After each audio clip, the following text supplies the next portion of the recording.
நடுவர் அவர்களே, அம்பேத்கர் சொன்ன ஒரு அற்புதமான தத்துவம் என்ன தெரியுமா?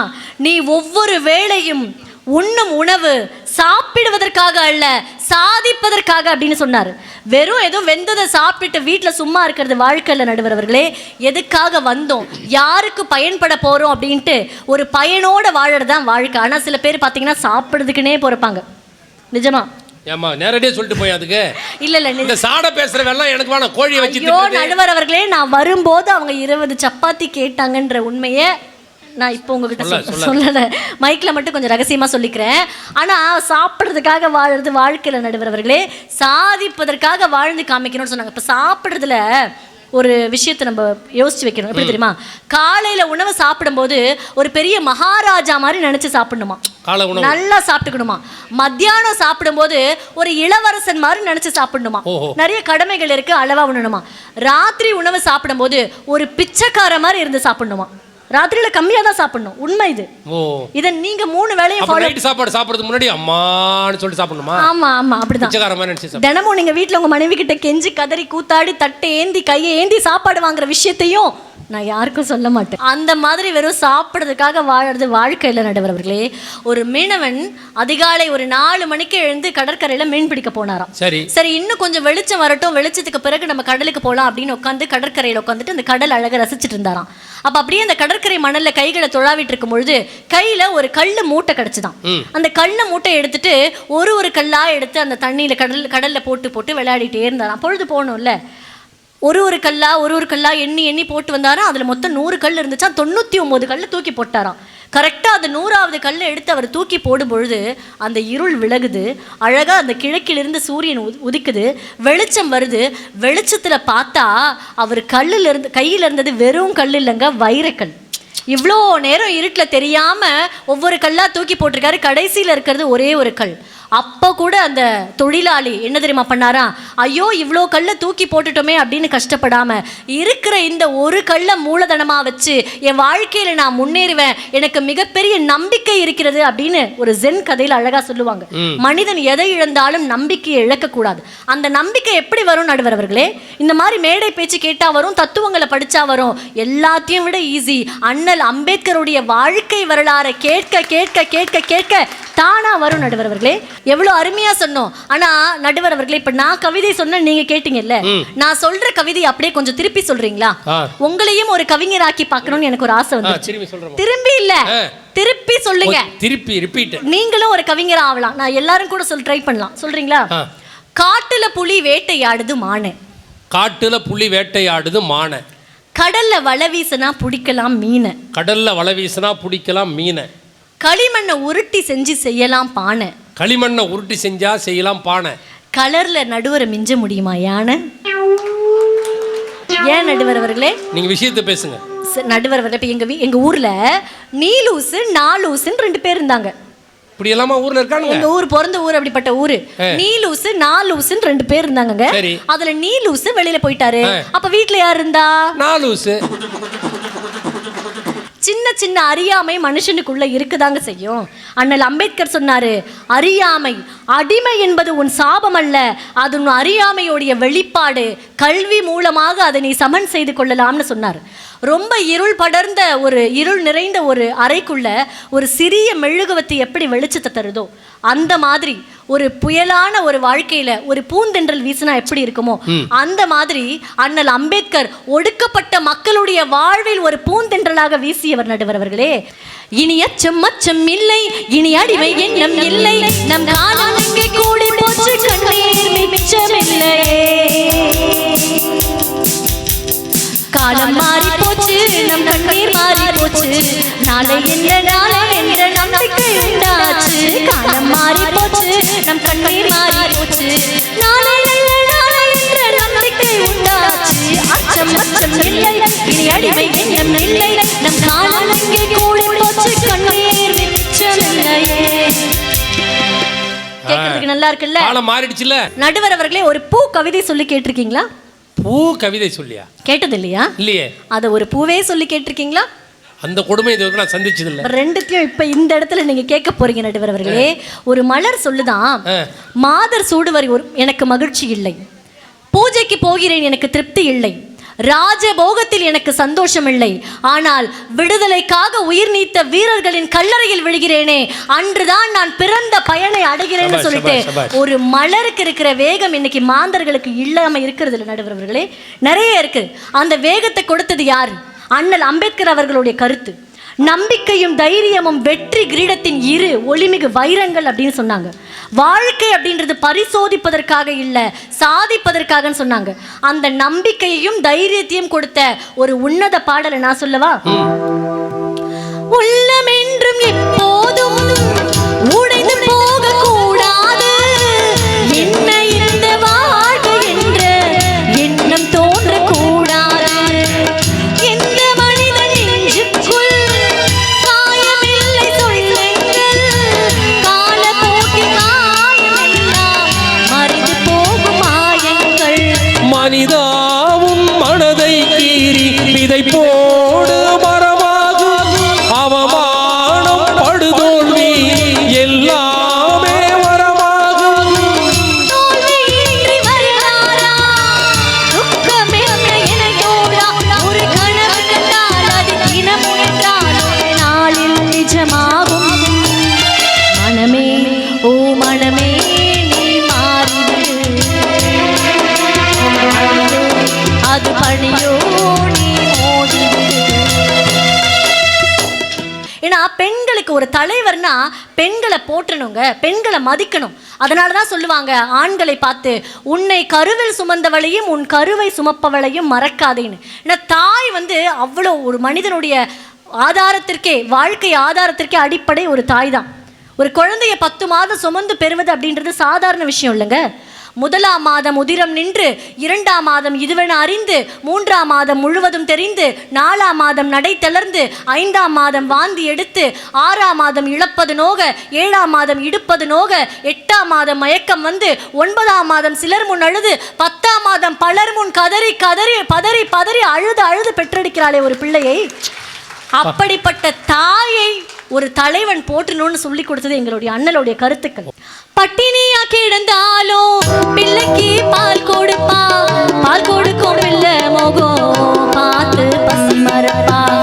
எலவட்டுமான பின்னோ என்ன தேய்ச்சி குளிக்க வைப்பா, உச்சி முதல் பாதம் வர உச்சி கொட்டி மகிழ்ந்திடுவா. நெஞ்சிலே நடக்க வைப்பா, நிலாவ பிடிக்க வைப்பா, பிஞ்சி விரண்டகம் கடிப்பா, பிள்ளை எச்சு சோறு தின்பா, கல்லு முளைக்க நெல்லு முனைய மெல்ல மெல்லவே கீறிடுவா. ஆசைப்பட்ட எல்லாரையும் காசிருந்தா வாங்கலாம், அம்மாவை வாங்க முடியுமா? நீயும் அம்மாவை வாங்க முடியுமா? உன்னையும் என்னையும் படைச்சதுங்க யாருடா? தெய்வம் ஒரு வீட்டிலும் இருக்குதுன்னா தாயடா. லா லா லா லா, லா லா லா லா, லா லா லா லா. புதுப்பாட்டில் இல்லையா? நிறைவாக நடுவர் அவர்களே, கொடுப்பதில் இன்பம் இருக்கிறது, எல்லாருக்குமே தெரியும். ஏதோ ஒன்றை கொடுக்கறதுல தான் இன்பம் இருக்கு. மகாபாரதத்தில் பீமன் கிட்ட ஒரு யாசகன் யாசகம் கேட்டாராம். அப்போ பீமன் சொன்னாரா, என்கிட்ட இன்னைக்கு எதுவுமே இல்லை, நான் காட்டுக்கு வந்திருக்கேன், என்கிட்ட கையில் எதுவுமே இல்லை, நீ போயிட்டு நாளைக்கு வா அப்படின்னு பீமன் சொன்னாராம். ஆனால் தர்மத்துக்கு பேர் போன தர்மன் பீமனை கொஞ்சம் கடுமையாக கண்டிச்சாராம். பீமா, நீ இந்த மாதிரி நாளைக்கு வான்னு சொல்றியே, நாளைக்கு நீ உயிரோடு இருப்பன்றதுக்கு என்ன நம்பிக்கை அப்படின்னு கேட்டாராம். அப்படி உயிரோடு இருந்தாலும் நாளைக்கு உனக்கு கொடுக்கணுன்ற மனசு வருமா? அப்படி கொடுக்கணுன்ற மனசு வந்தாலும் கொடுக்க உங்ககிட்ட பொருள் இருக்குமா? இது ரெண்டும் சேர்ந்து கொடுத்தா கேட்கறதுக்கு அந்த யாசகன் தான் வருவான்ற நம்பிக்கை இருக்கா? அப்படி சொல்லக்கூடாதுன்னு சொன்னாங்க. அதனால தான் நன்றே செய் அதுவும் இன்றே செய்ன்னு சொல்லி வளர்த்த தமிழ் பரம்பரையில் வந்திருக்க நம்ம அண்ணல் அம்பேத்கர் சொன்ன மாதிரி, பணமாக உங்களுக்கு பொருளாக கொடுக்க முடியலையா, உங்கள் நேரத்தை கொடுங்க, உங்கள் ஞானத்தை கொடுங்க, உங்கள் கல்வியை கொடுங்க, உங்கள் இனிமையான வார்த்தைகளை கொடுங்க. ஏன் தெரியுமா? அன்பு தமிழ் குலமே, அனைத்துலக மாந்தர்களே, இந்த பூமியை காப்பது ஓசோன் கூரை அல்ல, மெல்லிய சிரிப்பென்ற மென்படலம் தான். உதடுகள் செய்யும் உலகச் சேவை முத்தம் அல்ல, புன்னகைதான். பிறக்கும் குழந்தையின் சத்தம் தவிர பூமியில் வேறு அலறல் வேண்டாம். பள்ளி அறையில் ஆண் பெண் நிகழ்த்தும் அகிம்சையான யுத்தம் தவிர வாழ்வில் வேறு வன்முறை வேண்டாம். தானம் வழங்கும் ரத்தம் தவிர வேறு எங்கும் ரத்தம் வெளிப்பட வேண்டாம். நெஞ்சம் என்ற கிண்ணத்தில் நேசம் மலர வேண்டும், உயிர்கள் மீதெல்லாம் பாசம் பரவ வேண்டும் என்றால் அற்புதமான சிந்தனைகளை மட்டுமே இந்த உலகிற்கு அள்ளி கொடுத்த அண்ணலுடைய சிந்தனைகளை இந்த 125வது பிறந்த நாளில் மட்டுமல்லாமல் வாழ்வின் ஒவ்வொரு நாளும் 365 நாளிலும் எண்ணி உங்கள் வாழ்க்கையை தொடங்குங்கள். அது உங்கள் வாழ்க்கையை வளப்படுத்தும், உங்கள் சந்ததியின் வாழ்க்கையை பலப்படுத்தும் என்று கூறிக்கொண்டு வாய்ப்பளித்த நல்லுள்ளங்களுக்கும் கேட்டு ரசித்த அன்பான ரசிகர் பெருமக்களுக்கும் நன்றி கூறி, நிச்சயமாக அண்ணலுடைய பாடல்களை எங்களுடைய புது பாடல்களில் நல்ல கருத்துக்களை தேர்ந்தெடுத்து நாங்களும் கூறியிருக்கிறோம் என்று கூறி தோழமைகளுக்கும் அனைவருக்கும் நன்றி கூறி விடைபெறுகிறேன். நன்றி, வணக்கம். தமிழ்நாட்டு கல் தோன்றி மண் தோன்றா காலத்தே முன் தோன்றி மூத்த குடியில் தமிழ்நாட்டில் கண்டுபிடிச்ச ஒரே விஷயம் என்னென்னா, 2 பொம்பளைங்களை சண்டை போட விட்டால் நாம் சந்தோஷமாக இருக்கலாங்க. இதனால தான் நான் எப்போதுமே 2 லேடிஸ் போட்டுருது, அவங்களுக்குள்ளே சண்டை போட்டுக்குவாங்க. எங்கள் ஊரில் ஒருத்தருக்கு 2 பொண்டாட்டி, ஒரே வீட்டில் குடும்பம் நடத்துகிறாரு. நான் அவரை கேட்டேன், ஏன்டா ஒன்றை கட்டிக்கிட்டே நான் லோல் போட்டுனுங்கன்னா நீ எப்படி 2 கல்யாணம் பண்ணால் அது ஒரே வீட்டில் சந்தோஷமாக இருக்கேன். அதுக்கு அவர் சொன்னார் பாருங்க, டேய் ஒன்றை கட்டினா அது நம்ம கூட சண்டை போண்டா, 2 கட்டினா அது 2 சண்டை போட்டு நாம் ஃப்ரீயாக இல்லைன்னா. அதுவும் நல்லா தான் இருக்குது. ஆனால் அது மாதிரி 2 சகோதரிகளும் ரொம்ப அற்புதமாக பேசுனாங்க. நல்ல ஒரு அருமையான பேச்சு. சுந்தரவல்லி அருவா எடுத்து மதுரை பாஷையில் வீசினாங்க. அதுக்கு பாண்டிச்சேரியில் பாட்டாலே தடுத்தது உமா. நான் கொஞ்சம் உளறிட்டேன். அதனால் எங்களை வந்து நீ சாதாரண நீ கத்தி எடுத்தால் நாங்கள் பாட்டை எடுப்போம், பாட்டில் இல்லை, தெரிஞ்சுங்க எங்கிட்ட. ஆமாம், நான் இந்த விஷயத்தை ஃபுல்லாக சொல்ல தைரியமாக பேசுவேன். நான் அதான் முழுசாக சொல்ல வரேன்னு சொல்கிறேன். அதில் நல்ல ஒரு அருமையான பேச்சு, 2 பேருமே ஈக்குவலாக. அதுதான் நல்ல செய்திகளை சொல்லி நம்ம அமலோர் மாரி இந்த பக்கத்தில் சுந்தரவல்லி 2 பேருமே அம்பேத்கரோட கருத்தை தான் சொன்னாங்க. காதல் திருமணம் செய்து கொண்டால் சாதி ஒழிவதற்கு வாய்ப்பு இருக்கிறது, கலப்பு திருமணம் செய்து கொள்ளுங்கள், சாதி ஒழியும் என்று புரட்சியாளர் தைரியமாக சொன்னார். சாதி மறுப்பு வா உள்ள வா பண்ணுடா. இன்றைக்கி எவ்வளோ பேர் பண்ணி மறைஞ்சு போச்சு. இப்போ சாதியெல்லாம் கூடுமான அளவுக்கு குறைஞ்சி போச்சு. மேல் சாதியோட தொடர்பு வச்சுக்கோ, கல்யாணம் பண்ணி காதல் திருமணம் பண்ணி, உண்மையான காதல் திருமணம் பண்ணி சந்தோஷமாக இருங்க. காதல் திருமணத்தின் மூலமாக சாதி ஒழிவதற்கு நிறைய வாய்ப்பு இருக்கிறது என்று சொன்னவர் ஒரு காதல் திருமணம் பண்ணவரே வந்திருக்காரு. இப்போ இங்கே என்னோடய நண்பர், அவர் மேல் சாதி ஒரு பெண்ணை இப்போ சந்தோஷமாக தான் இருக்காங்க. நிறைய பேர் என்னால் உதாரணம் காட்ட முடியும். அதனால் இவன் நல்ல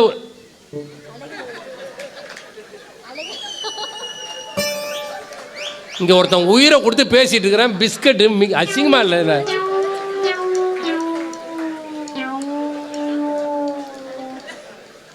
இந்த கிராமத்தில் சொல்லுவாங்க, உழைக்கிறவன் ஒருத்தன் தண்ணி கொடு ஒரு 4 இட்லி முட்டை தோசை கொண்டாந்து இங்கேயே சாப்பிட்டுட்டோம். ஏமா நான் ஒருத்தன் பேசிட்டு ஒரு மரியாதை இல்லை எனக்கு. என் வயிறு ஏறி என் இந்த பாரு வயிற்றால் போய் 3 நாளாக நீ பார்த்து என் வயிறு ஏறி சும்மா இருக்கு.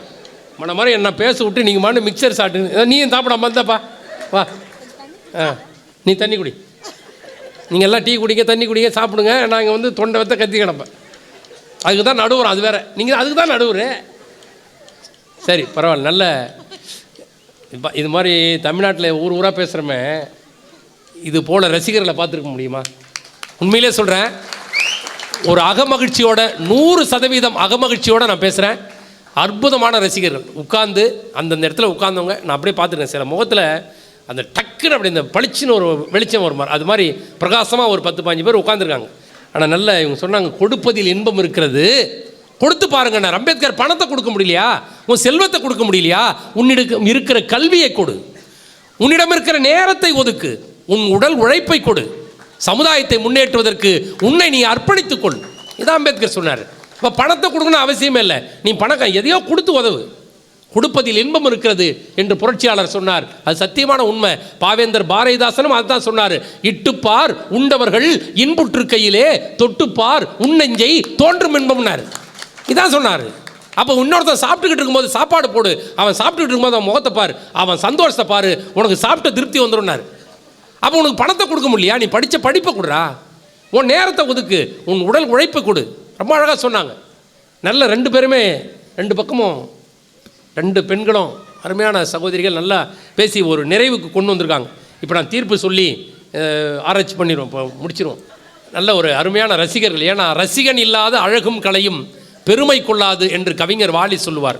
வானளாவிய திறமை வாய்ந்த கலைஞனாக இருந்தாலும் முன்னால் இருக்கிற ரசிகர்கள் சிரித்தால் கைத்தட்டினால் மட்டும்தான் எங்களால் பேச முடியும் என்பதற்கு உதாரணம் நீங்கள் தான். என்ன மாதிரி கைத்து என்ன ரசிகர்கள். இந்த ஓரத்தில் நிற்கிறவங்க நிறைய பேர் நான் பார்த்தேன். சில பேர் எப்படாமல் முடிப்பான், சில பேர் இருக்கிறாங்க இன்னும் கொஞ்சம் நேரம் பேச மாட்டேன், அந்த முகத்தில் தெரியும் இன்னும் கொஞ்சம் நேரம் பேச மாட்டார். இப்போ நம்ம செய்கிறது நியாயமானு பாருங்கள். பேப்பருக்காரன் பேப்பர் போடுறான், நம்ம வீட்டில் தினமும் தம்பி பேப்பருக்காரன் ஒரு தம்பி வருவான், 2வது மாடியில் இருக்கிறவங்களுக்கு கீழே இருந்து அடிக்கிறான். பார்த்துருக்கீங்களா சார்? கீழே இருந்து கரெக்டாக அந்த சைக்கிளில் போய்கிட்டு 2வது மாடியில் இருப்பார் சுப்பிரமணி, இங்கேருந்து அடிப்பேன் சர்ன்னு 2ஆம் மாடியில் விழும். மாதம் டெய்லி 30 நாள் அவன் தூக்கி போடுறான். நம்ம காசு கொடுக்கும்போது இந்தாடா மேலே இருந்தால் போடுறான், இல்லை இந்தாங்க கையில் தானே கொடுக்குறோம். அவன் தூக்கி அடிக்கிறான் பேப்பர். நீ தூக்கி போட்டால் இந்த நான் தான் தூக்கி போட முடியுமா? ஒன்னொன்றுக்கு ஒரு தர்மம் இருக்கிறது, ஒன்னொன்றுக்கு ஒரு நியாயம் இருக்கிறது. அவன் தொழிலுக்கு 2 மாடி ஏறி போட்டால் 2 வீடு கூட போட முடியாதுல்ல. அவன் தொழில் செய்கிற தொழில், அதுக்காக அவனுக்கு வியாக்கியானம் பேசி அவங்க கூட சண்டை போட முடியாது. இப்படி நீங்கள் இப்போ பார்த்தீங்கன்னா பைபாஸ் ரோட்டில் போங்க, சென்னைக்கு போங்க. சென்னைக்கு இந்த காரில் போயிட்டு இருக்கும்போது பாருங்கள், இந்த திண்டிவனம் தாண்டிட்டாலே எங்கே பார்த்தாலும் கும்பகோணம் காப்பின்னு கடை இருக்கும். பக்கத்தில் ஹோட்டல் வச்சுருக்கானுங்க. அந்த ஹோட்டலில் செக்யூரிட்டி ஒருத்தர் ஒரு தடியை வச்சு நிற்கிறான் சார், இவ்வளோ பேர் தடி விசில் அடிக்கிறான். இப்படி நான் தடி வச்சுனோடனே ஏதோ தகராறான்னு காரை நிறுத்திட்டேன். இல்லை ஹோட்டலில் சாப்பிடு போ, ஆய் இப்படி போ, ஆய் ஹோட்டலில் சாப்பிட்டு போன, ஆய் போ, இல்லைங்க நான் பசிக்கல, ஆய் சாப்பிட்டு போடா. அப்படி மிரட்டி சாப்பிட வைக்கிறான் சார். பாருங்கள், நீங்கள் பார்த்துருப்பீங்க. விசில் அடிப்பார். நான் விசில் அடினா அங்கே இங்கே ஒரு நம்ம ராஜீவ்காந்தி சிலை பக்கத்தில் ஒரு ஹோட்டல் இருக்குது. பாவம் ஒரு வயசான கிழவன். காலைல பாருங்கள், நான் சொல்கிறேன், ராஜீவ்காந்தி சிலைக்கு இந்திரா காந்தி நடுவில் ஒரு ஹோட்டல் இருக்கும். அவர் வயசானவர் சாப்பிட்டு போங்க, ஏன்னா அவருக்கு சாப்பாடு அப்போ தான் கொடுப்பாங்க. அவன் நல்லா தின்றான் பொழுது ஆய் சாப்பிட்டு போடா. பைபாஸில் நிறைய நடக்கும் இதெல்லாம். அவங்கவுங்க தொழில் ரீதியாக அவங்கவுங்கள போட்டு என்னென்னமோ நாடு வேறு மாதிரி போய்கிட்டு இருக்குது. முதல்லாம் ஃபோன் அடிச்சதுன்னா வெளியில் நின்று பேசிக்கிட்டு இருப்போம். ஃபோன் அடிச்சதுன்னா கடன்னு உள்ளே ஓடுவோம் ஃபோன் எடுக்கிறதுக்கு. இப்போ பாருங்களேன், ஃபோன் அடிச்சதுன்னா வெளியே ஓடிடும், ஏன்னா டவர் கிடைக்கல உள்ள. நிலைமை அப்படியே எல்லாமே தலைகீழ மாறி போச்சு. நம்ம நிலைமை காலத்துக்கு ஏற்ற மாதிரி நம்ம வாழ்க்கை நிலை மாறிக்கிட்டே இருக்கு. அன்னைக்கு இருந்த மாதிரி இன்னைக்கு இல்லை. அன்னைக்கு இருந்த சூழலில் நம்ம இருக்க முடியாது. பாவேந்தர் பாரதிதாசன் அம்பேத்கர் சொன்னதான் பாட்டில் எழுதினார், இருட்டறையில் உள்ளதடா உலகம், சாதி இருக்கின்றது என்பானும் இருக்கின்றானே. சாதி இருக்குதுன்னு சொல்கிறானடா, இது இருட்டறையில் உள்ளடா உலகம். பாவேந்தர் சொன்னார். பாவேந்தரோட செய்தியை பேசாமல் நான் எந்த மேடையிலையும் கீழே இறங்குனதே கிடையாது. நம்ம ஊருக்கு பெரிய பெருமை பாவேந்தர் பாரதிதாசன். பாண்டிச்சேரி இன்னைக்கு உலகத்தில் எந்த நாடுகளுக்கு போனாலும், நான் எந்த நாடுகளுக்கு போனாலும் அந்த நாடுகளில் பாவேந்தரை பற்றி பேசாமல் வந்ததில்லை. ஏன்னா எங்கெங்கெல்லாம் தமிழன் இருக்கிறானோ, கடைசி தமிழன் இருக்கிற வரை பாவேந்தருடைய புகழை பேசாமல் எந்த தமிழனாலும் வாழ முடியாது. அந்த பாவேந்தர் அம்பேத்கருடைய செய்திகளை எத்தனை சொல்லியிருக்காரு. கோரிக்கேற்று கிடக்குதுன்னே இங்கு வேரில் பழுத்தப்படா, விதவை பெண்களை முதிர்கன்னிகளை திருமணம் செய்து கொள்ள எவரும் துணிவதில்லையே. என்ன காரணம்? இளமையிலே ஒரு பெண் கணவன் இறந்து போனால் அவள் கைம்பெண்ணாக, முதிர்கன்னியாக, கைம்பெண்ணாக, விதவையாக காலம் கழிக்க வேண்டுமா? ஆண்கள் மட்டும் கல்யாணம் பண்ணிட்டு அடுத்த மாசமே கல்யாணம் பண்ணிக்கிறானே. பாரத ரத்னா புரட்சியாளர் டாக்டர் அம்பேத்கருடைய சிந்தனைகளை பெரிதும் இந்த சமுதாயத்திற்கு யாத்து கொடுத்த பாடல்கள் பழைய பாடலா அல்லது புதிய பாடலா? பழைய பாட்டில் சுந்தரவல்லி சொன்ன பாட்டெலாம் பாருங்கள். ஒரு அடிமையின் உடம்பில் ரத்தம் எதற்கு? தினம் அச்சப்பட்ட கோழைக்கு இல்லம் எதற்கு? கொடுமையை கண்டு கண்டு பயம் எதற்கு? அப்புறம் எதுக்குடா நீ வாழணும்? 6லும் சாவு 100லும் சாவு, தாயகம் காப்பது கடமை. கண்ணதாசன் எழுதுகிற மாதிரி என்ன ஒரு கருத்தை கொண்டு வந்து கொடுத்தாங்க தெரியுமா? அண்ணாந்து பார்க்கின்ற மாளிகை கட்டி அதன் அருகினில் ஓலை குடிசை கட்டி பொன்னான உலகென்று பெயருமிட்டான், பொன்னான உலகென்று பெயருமிட்டான். இந்த பூமி சிரிக்கும், அந்த சாமி சிரிக்கும். நெஞ்சம் உண்டு நேர்மை உண்டு ஓடு ராஜா, நேரம் வரும் காத்திருந்து பாரு ராஜா. அப்போ அண்ணாந்து பார்க்கிற மாளிகை ஒரு பக்கம், பக்கத்திலே ஒரு ஓலை குடிசை, இதை கட்டி வச்சுட்டு இது சமதர்ம சமுதாயம் என்று சொன்னால் இந்த உலகம் எப்படி ஒத்துக்கொள்ளாதோ? அதைத்தான் நான் சாடுகிறேன், அதைத்தான் நான் கேட்கிறேன். எல்லோருக்கும் சமமான கல்வி, எல்லோருக்கும் சமமான வாக்குரிமை, எல்லோருக்கும் சமமான வீடு, எல்லோருக்கும் சரியான அந்தஸ்து, எல்லோருக்கும் சரியான அதிகாரம் வர வேண்டும் என்று சொன்னவர் புரட்சியாளர் அம்பேத்கர் அவர்கள். அவர் சிந்தனையை பற்றி பேசணும்னா பழைய பாட்டா புது பாட்டா? இவங்க புது பாட்டில் நல்லா சொன்னாங்க, உள்ளம் என்றும் எப்போதும் உடைந்து போகக்கூடாது, என்ன இந்த வாழ்க்கை என்ற எண்ணம் தோன்றக்கூடாது, எந்த மனிதன் நெஞ்சுக்குள் காயமில்லை சொல்லுங்கள், சோகமெல்லாம் காலப்போக்கில் மறைந்து போகும் மாயங்கள். புதுப்பாட்டில் இல்லையா? எவ்வளோ அழகான செய்திகளை சொன்னாங்க. இதில் எதுக்கு நம்ம தீர்ப்பு தர்றதுன்னா, ஔவையார் சொல்கிறாங்க, இன்பம் எது அப்படின்னா நன்று எது. முருகப்பெருமான் இந்த நாகப்பழத்தை உலுக்கி விடுறாரு, கீழே விழுது, அவங்க மண் இருக்குன்னு எடுத்து ஊதுறாங்க, அது ஊதும் போது மண்ணு போகணுமே அவங்க ஊதுறாங்க. முருகர் சொல்கிறாரு, ஏன் ஊதுற, பழம் சுடுதா, அதுதான் சுட்ட பழம் வேணுமா சுடாத பழம் வேணுமான்னு கேட்டாருன்னு சொல்லுவாங்க. அப்போ முருகப்பெருமானுக்கு காட்சி அளிக்கிறாரு. அவர் கேட்குறாரு, நன்று எதுன்னு கேட்குறாரு, இனிது எதுன்னு கேட்குறாரு. முதல்ல இனிது இனிது ஏகாந்தம் இனிது, அதனிடம் இது ஆதியை தொழுதல். சரி, நன்று எது அப்படின்னு கேட்டாரு. ஏசி இடலின் இடாமையே நன்று. ஔவையார் சொல்றா, ஏசி இடலின் இடாமையே நன்று. அடுத்த வரி சொல்லவா? எதிரில் பேசும் மனையாளில் பேய் நன்று. ஏத்து பேசுகிறப்பார் பொண்டாட்டி, அவளோட பேய் எவ்வளோ நல்லதான். ஏன்னா பேய் வேப்பில் அடித்தா ஓடுறோம், இது என்ன அடிச்சாலும் நவராது. இது ஔவையார் அப்பே சொல்லிட்டாங்க. ஏசி இடலின் இடாமையே நன்று, எதிரில் பேசும் மனையாளில் பேய் நன்று, நேசமிலா வங்கணத்தில் நன்று வலிய பகை, வாழ்வில்லா சங்கடத்தில் சாதலே நன்று ஔவையார். ஆக என்ன அர்த்தம்னா, பிறர் வருகிற பொழுது இன்பத்தோடு வாங்க அண்ணா, வாங்க, வணக்கம், உட்காருங்க, இதை சந்தோஷமாக அகமலர்ச்சியோடு கூப்பிடணும். ஒருத்தர் நம்ம வீட்டுக்கு சாப்பாடு நேரத்துக்கு வந்துட்டான்னு வச்சுங்களேன், சாப்பாடு இருந்தால் அவனுக்கு கொடுங்க, இல்லைன்னா தண்ணி கொடுத்து அனுப்பிடலாம், தப்பு இல்லை. ஆனால் சாப்பாடு கொடுக்கும்போது அவனை திட்டி சாப்பாடு போடாத. வந்துட்டான் பாரு பண்ணி, சாப்பிடுங்க, உட்காருங்க உட்காருங்க, சென பண்ணி மாதிரிறான் பாரு, சாப்பிடுங்க சாப்பிடு, கொஞ்சம் சாம்பார் ஊற்றிங்க. எப்போ எவன் வீட்டில் சோறு கிடைக்குமேனு வர வேணும். மோர் கொஞ்சம் போட்டுங்க. வடை சாப்பிட்றீங்களா? உன் மூஞ்சிக்கு வடை வர நாய இது வேணாம். ஏசி இடலின் இடாமையே நன்று. மனசுக்குள்ளே சந்தோஷமாக சாப்பாடு போடுங்க. A civil denial is better than a rude grant. நீங்கள் திட்டி சாப்பாடு போடுறதை விட அது போடாமல் இருக்குது நல்லது, ஔவையார் சொன்னான். அப்போது ஏசி இடலின் இடாமையே நன்று. அது மாதிரி எதிர்த்து பேசுகிறப்பார் பொண்டாட்டி, அவளோட பேய் நன்று சொன்ன. அந்த ஹாஸ்பிட்டலில் யாராவது பார்க்க போனோம்னா கூட ஒரு கருணையோடு போங்க சார். ஒருத்தன் பெட்டில் இருக்கிறான், ரொம்ப சீரியஸாக இருக்கிறான், உடம்பு முடியல, உள்ள கருணையோடு போங்க. இந்த ஆப்பிளோ சாத்துக்குடியோ வாங்கிட்டு போகும்போது கருணையோடு உள்ளே போங்க. பாப்பா என்னப்பாச்சு, நல்லா இருக்கியா, பரவாயில்ல, ஒன்றும் கவலைப்படாத. எடா என்னப்பா இது ஜுரம், எங்கள் அண்ணனுக்கு போன வாரம் வந்தது பாரு, இதை விட பயங்கரம், தூக்கி போட்டுது, ஒரே ஊசி சரியாக போச்சு, தைரியமாக எல்லாம் சரியாக போயிடும், அப்படி தான் சொல்லணும். உள்ளே போகும்போது இந்த பழத்தை வச்சுட்டு, ஐயோயோ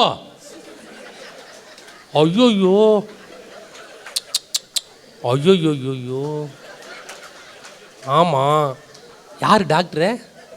அவனா? ஐயோயோ, எங்கள் அண்ணனை அவன் தாண்டா சாவடிச்சான் போன வாரம். இதே மாதிரி தாண்டா, கை தானே இழுத்துக்குச்சு, ஆமாம், மூக்கு ஒரு பக்கம் அப்படியே உஷ்ணம், ஆமாம், தலைலாம் அதே தான். ஐயோ, இதே தாண்டா எங்கள் அண்ணன் வந்து சேர்ந்தான், 3 நாளில் செத்துட்டான். ஐயோ, அதுதான் உன்னை கடைசியாக பார்த்துட்டு போடான்னு வந்தேன். இப்படியெல்லாம் போய் பார்க்குறத பார்க்காமலே இருக்கலாம். இல்லை சில பேர் இவன் வாங்கி போகிற ஆப்பிளை டாக்டர் சொல்லுவார், ஆப்பிளுக்கு இப்படி எதுவும் கொடுத்துறாங்கன்னு. அப்படியா, நல்லதாக போச்சுன்னு இவனே அவன் எதிர்க்க கட் பண்ணி அப்புறம் பார்த்துக்க சாத்துக்குடி வர எல்லாத்தையும் முடிச்சுட்டு வரட்டா நான் பார்ப்போம். டே பாவி, போகிறதுக்கு ஒரு ஆறுதல் சொல்லுங்கள். ஆறுதல் வார்த்தைகளே அற்புத மருந்து. நீங்கள் ஆறுதல் சொல்லுங்கள், வேறு எதுவுமே தர வேணாம். ஊசி மருந்து எல்லாவற்றை காட்டிலும் நாம் பேசுகிற ஆறுதல் வார்த்தைகள் ஒரு மனிதனை குணப்படுத்தும் சார். ஒரு மனிதன் காயங்களை, இந்த ரணங்களை எல்லாம் ஆற்றக்கூடியது ஆறுதல் வார்த்தைகள் தான். டேய் கவலைப்படாதா, இது என்னடா பெரிய வியாதி, என்னடா பெரிய விஷயம், எதுக்கு சோர்ந்து போயிட்ட, இப்போ வேலை கிடைக்கலையா, அடுத்த இன்டர்வியூவில் பார்க்கலாம் விடு, ஏன் நீ இன்டர்வியூ எதிர்பார்த்துட்டு இருக்க, வேற ஒரு பிஸ்னஸ் பண்ணு, ஏன்னா உனக்கு இப்போ நீ படித்த படிப்பு என்னடா, நீ எல்லாம் எம்இ முடிச்சிருக்க, எங்கடா சும்மா கவர்மெண்ட் வேலை எதிர்பார்த்துட்டு இருக்க, பாடுறா வேற ஒரு பிஸ்னஸ் பாடுறா அப்படின்னு ஐடியா சொன்னோம். எங்கே உனக்கெல்லாம் வேலை கிடச்சி, நீ எல்லாம் நிறைய பேர் நம்ம இதை சுற்றிட்டு இருக்கானோ, அதில் நிறைய பேர் தற்கொலை பண்ணி செத்துட்டானோ. போன வாரம் அந்த கடலில் தான் ஒருத்தன் செத்துட்டானோ. இப்படி காட்டுவான் அப்படின்னா நீ ஏன்டா நிற்கிற போய் ஊந்துடுறான். இது அவநம்பிக்கை விதைக்கக்கூடாது. அவநம்பிக்கை விதைப்பது சமுதாயத்திற்கு நீ இழைக்கிற பெரிய குற்றம் என்று புரட்சியாளர் அம்பேத்கர் சொன்னார். நம்பிக்கை சொல்கிறா, அவனுக்கு நம்பிக்கை கொடு. நீ விதைக்கிற ஒவ்வொரு விதையும் நம்பிக்கை விதையாக இருந்தால் அது வளமான விருட்சமாக சமுதாயத்திற்கு வெளியே வரும். 1000 மக்களுக்கு அந்த விருட்சம் நிழல் தரும். அந்த நிழலிலே மக்கள் இளைப்பாறிக் கொள்வார்கள். நீ நம்பிக்கை விதையை ஊன்று என்று சொன்னவர் புரட்சியாளர் அம்பேத்கர். அப்போ அந்த கருத்தெல்லாம் எங்கேயா இருக்குன்னு சொன்னால் புதிய பாடல்களில் நிறைய இருந்தாலும், புதிய பாடல்களில் நிறைய பாடல்கள் இருந்தாலும் கூட அந்த பாடல்களிலே அந்த கணம் இல்லை, பாடல்களிலே வார்த்தை தெளிவில்லை. தமிழெங்கள் உயிர் என்பதாலே வெல்லும் தரம் உண்டு தமிழருக்கு புவிமேலே என்று சொன்ன பாவேந்தர் பாரதிதாசன் இந்த ஊரை சேர்ந்தவர் தான். கொலை வாளின எடடா மிக கொடியோர் செயல் அறவே. எனவே தமிழை எவனெல்லாம் சிதைக்கிறானோ, தமிழ் பண்பாட்டை எவனெல்லாம் தமிழ் பாடல்கள் மூலமாக சிதைத்து கொலை செய்கிறானோ அவனை புறந்தள்ளுங்கள். இன்றைக்கு தமிழ் அம்பேத்கர் சொன்னதான் நான் சொல்லி தீர்ப்பாக சொல்கிறேன். அவனவன் தாய்மொழியில் அவனவன் படிக்க வேண்டும், அந்த தாய்மொழியை அவன் நேசிக்க வேண்டும். தமிழை உயிராக நினைக்கிற நாம், அதான் அவர் சொன்னார், அந்த தாய்மொழியில் அவங்கவுங்க படிங்க. அந்த தாய்மொழியில் படித்தாதான் சார் ஒருத்தர் சொந்த தாய்மொழி எதுன்னு கண்டுபிடிக்க முடியாத ஒருத்தன் தான் சென்னையில் ரூமில் தங்கியிருந்திருக்காங்க. தாய்மொழி எதுனே கண்டுபிடிக்க முடியாது. தெலுங்கு பேசுனா தெலுங்கு மாதிரியே பேசுகிறானோ, தமிழ் பேசுனா தமிழை மாதிரியே பேசுகிறானோ, ஹிந்தி பேசுனா ஹிந்திக்கார மாதிரியே பேசுகிறானோ.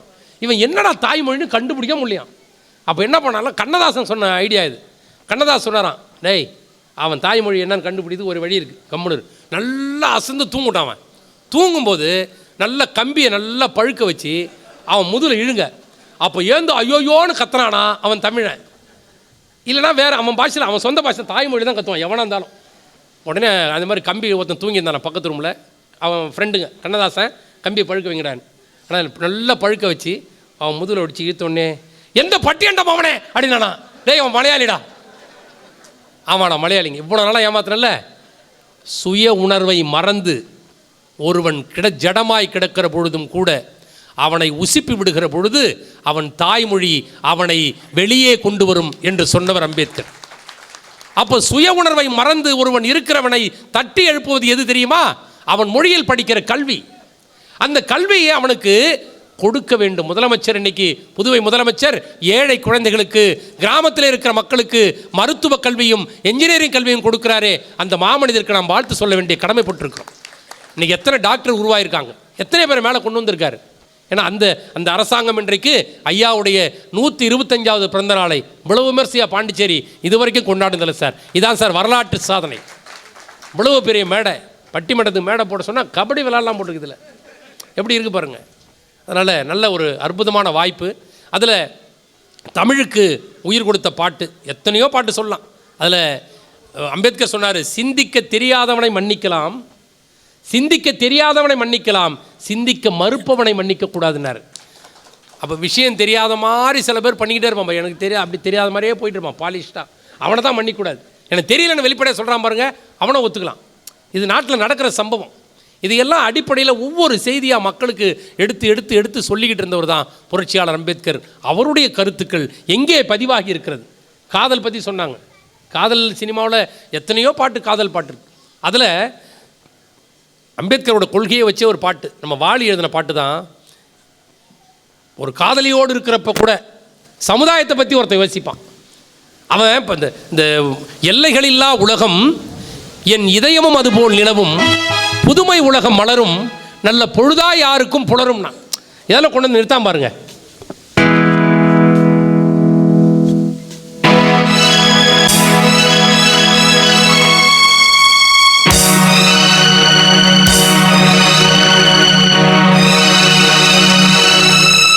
பாடும்போது நான் தென்றல் காற்று, பருவம் அங்கையோ தென்னங்கீற்று. பாடும்போது நான் தென்றல் காற்று, பருவம் அங்கையோ தென்னங்கீற்று.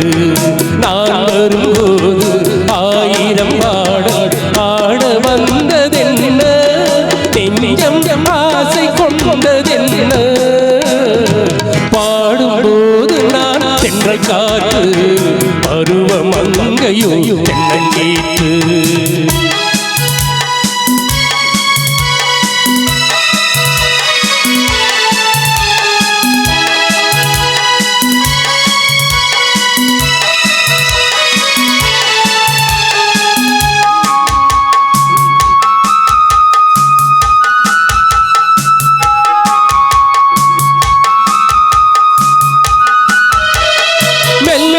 பூங்கொடி வளைத்து மலமேறி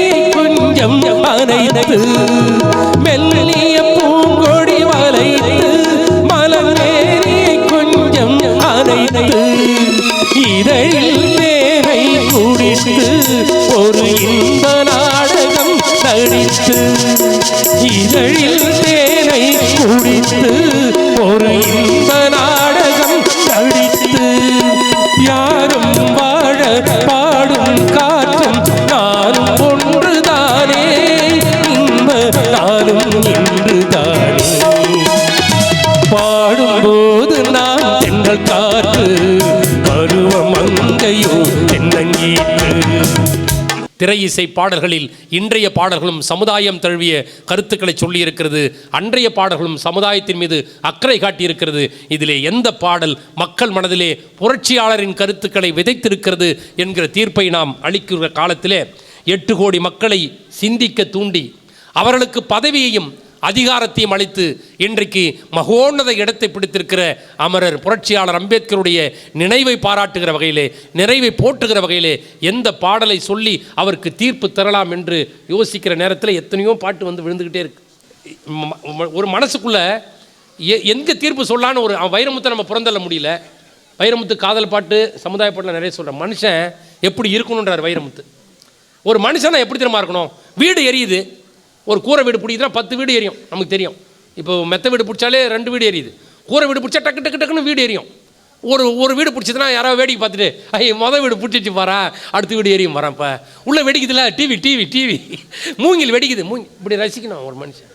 ஓடி வீடு எரியுது செய்தி கேட்டுச்சா போலீஸுக்கு ஃபோன் பண்ணு, ஃபயர் இன்ஜினுக்கு ஃபோன் பண்ணு, இல்லை கொஞ்சம் மண் எடுத்து அள்ளி போடு, இல்லை உன் கையில் பாட்டிலில் தண்ணி இருந்தா எடுத்து வீசு, ஐயோ குய்யோ முயன்னு கத்தி 10 பேரை கூப்பிடு.